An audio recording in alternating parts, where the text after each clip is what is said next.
السلام عليكم ورحمة الله وبركاته.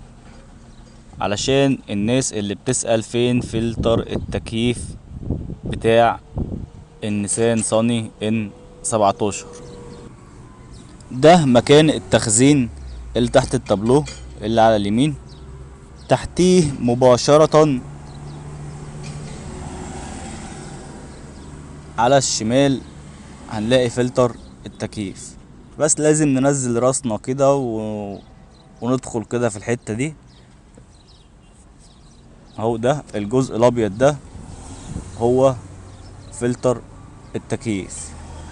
دي زي بلاستيكية كده كفر بيتغطى بيه الفلتر عشان ما يبهدلش من التراب وكده، لان في ناس كتير تقولك انا لقيت البلاستيكة دي واقعة في دواسة العربية. ده الكفر كده بتاع فلتر التكييف. ده فلتر التكييف اهو، وان شاء الله هنبقى نعمل فيديو عن طريقة تغيير او تنظيف فلتر التكييف.